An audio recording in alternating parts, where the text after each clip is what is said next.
Hi guys, how are you? Today I thought of jumping into the subject by telling you a little story. In the past months I've had a few struggles, which is normal, we all do.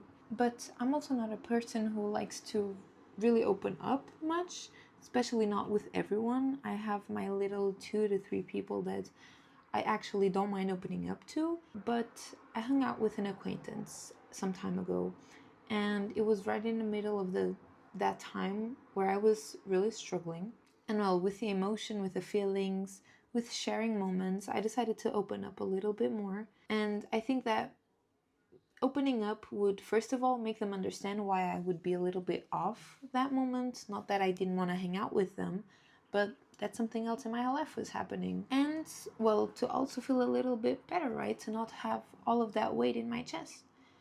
But not even 2 sentences in, I noticed that the conversation was pivoting into another direction. I tried mentioning it again, just in case the person didn't catch up to it, and just so that we would be in the same page about how I was feeling that day. But again, there was no direct response to it.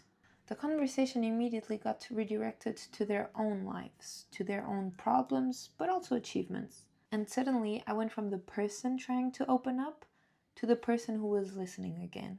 I found myself giving this person advice while myself needed a shoulder to cry on. And I think this might occur more often than not. You've already you've surely already had times where you really wanted to open up but ended up being the one who was comforting the other person.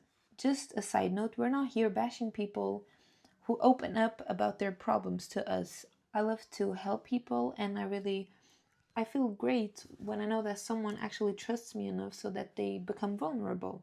It's just the fact that when you decide to be the vulnerable one, that it doesn't really get taken seriously. Anyways, a few weeks passed by. I thought it was just a bad day. Maybe I needed to open up, but they maybe needed it too. I hadn't seen them in a very long time.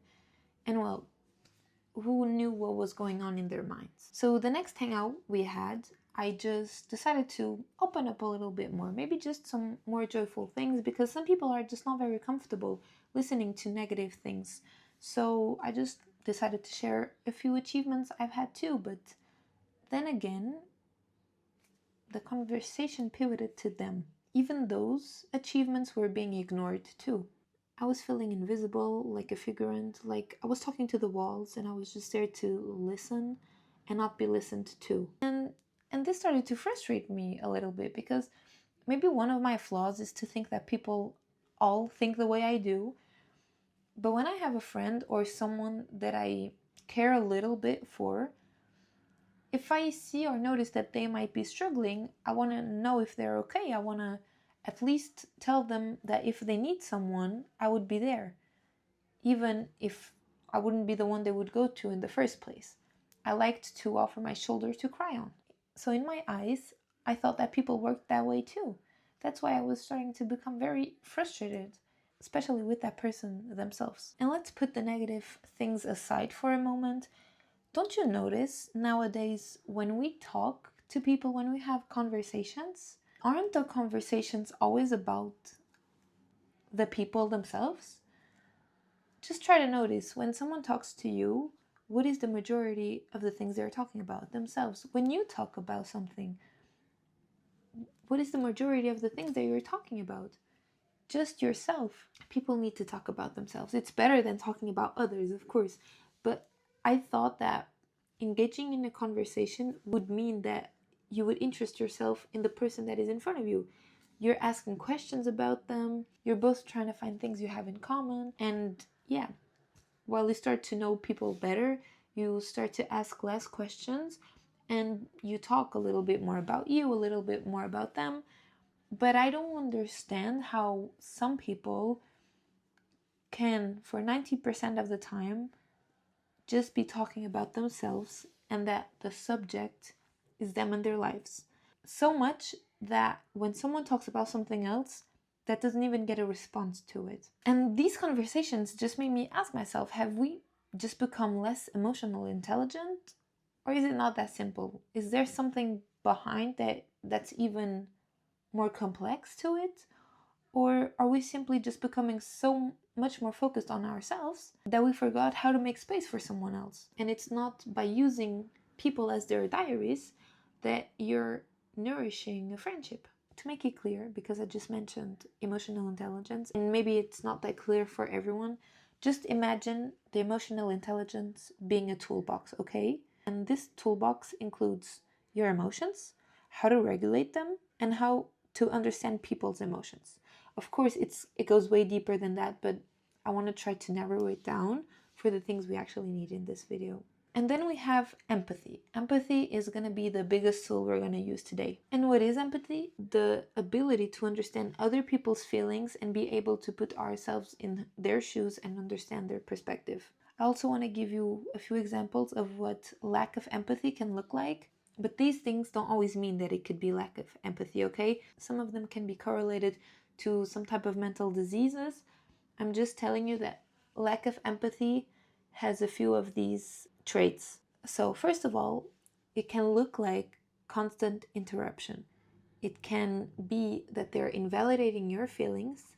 They're making every single conversation about them and their own feelings. They are unable to see other people's perspectives, and they are often unable to apologize. Like I said, constant interruption, for example, might be seen in ADHD as well. So it's not because someone interrupts you constantly that they are not empathetic. It's just a mix of most of these together. It's just the fact that it's just that one day if you're in front of someone and you see a mix of these things, you might be in front of someone that is lacking a lot of empathy. Here comes the little tool and toolbox correlation. Can you still be emotional intelligence but still lack empathy? Well, yes. Emotional intelligence is a huge spectrum. So you can be better at regulating your emotions, but you don't really know how to deal with other people's emotions. And that's totally fine. One doesn't cancel out the other one. And it doesn't automatically mean that you're a bad person. But you need to be careful because sometimes your behavior can hurt someone. And why am I talking about all of this? So that I can answer a question. Why are people always redirecting every conversation to themselves? Well, maybe, first of all, they don't really know how to comfort others. So it becomes a little bit awkward and uncomfortable. And they try to switch it up so they feel comfortable and they start talking about themselves. Another thing is something that has a very fine line is the fact of talking about yourself to relate to the person. When someone has a problem and you've experienced the same thing or something similar, you often want to share your experience with them so that they know that they are not alone. But there is a very fine line between you telling them that you understand because you already had that experience yourself and getting lost in that path and starting to talk about you and make that snowball bigger. And some people, because they are relating to you by telling you their experience, they also think that they are genuinely helping. So they're doing a good thing for them while not understanding that they're actually, not that they're causing harm, but they're not doing what they should be doing, which is comforting you. Or the one answer I like the least is just the fact that they were just waiting for their turn to speak, which I will also just elaborate a little bit further in the video. Now, looking back at the situation that I had, I really don't know what happened. I really don't understand why they kept redirecting the conversation, even though I talked about something that was actually very painful and it was just not being answered to. It wasn't even a similar experience that they were sharing. It was just a whole different topic. But I can really not guess what happened. I don't know. Maybe they lacked empathy. Maybe they were uncomfortable, so they didn't really want to talk about it. Maybe they were still dealing with their own things, like I said before. Maybe they had something too big in their minds that they didn't really process the fact that maybe I was looking for comfort. But I think here is where a very important reminder comes, is that it's not because you're understanding someone's behavior that you're excusing it. I think that the biggest part of making peace with yourself is understanding why someone behaved the way they did. But it doesn't mean that you should excuse it and accept it.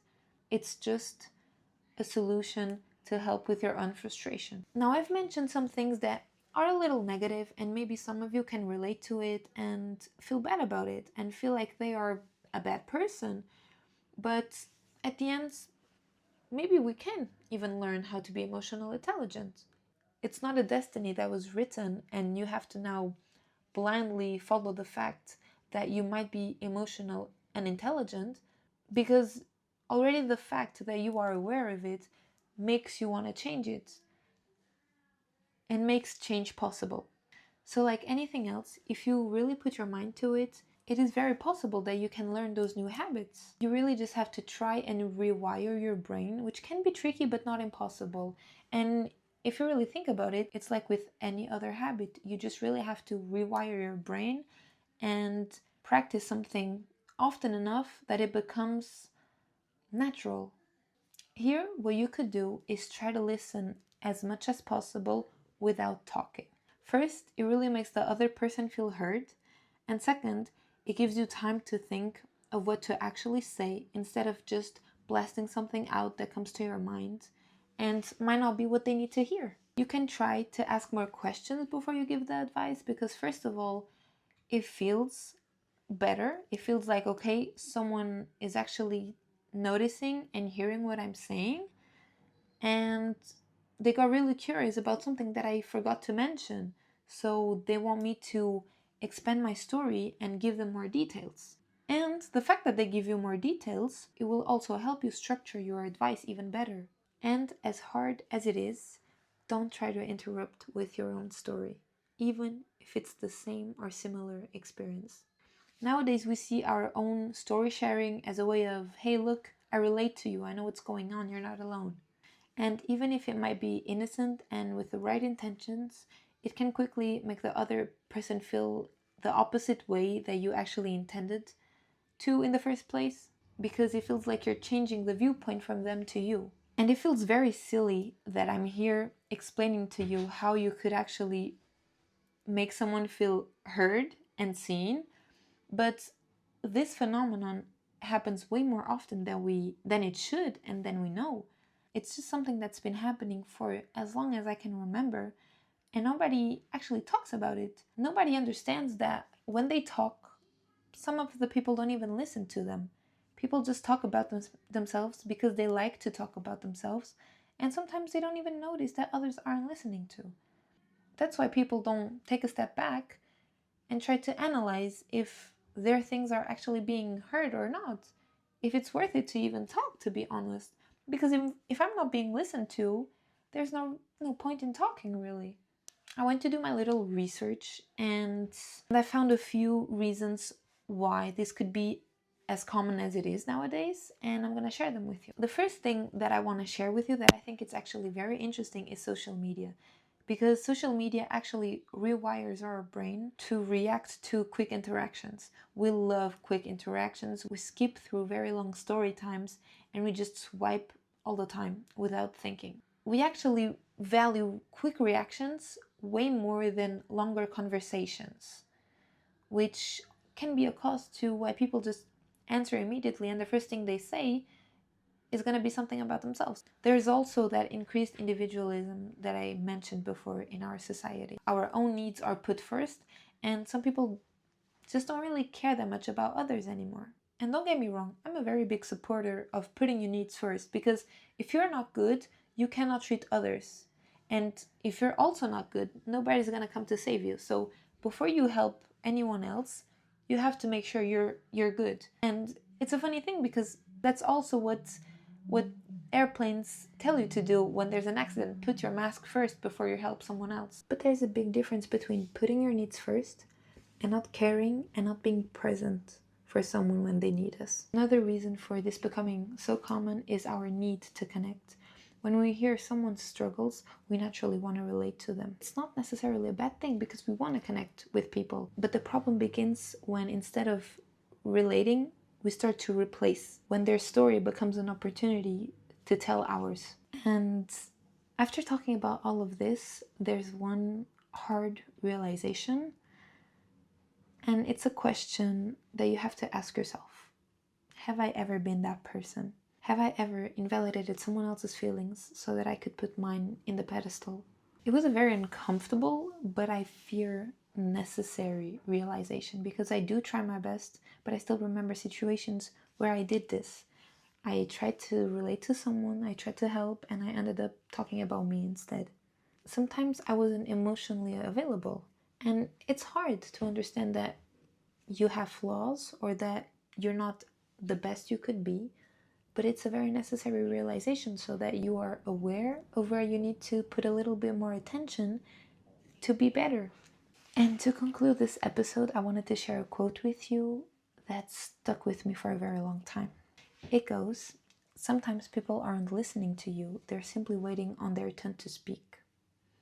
And ever since I heard this, I started to notice more and more when someone is or isn't genuinely interested in listening and helping me. And not only others, sometimes I catch myself slipping too. Emotional intelligence doesn't mean that you have to be perfect, because it also depends a lot on your emotional state at that moment.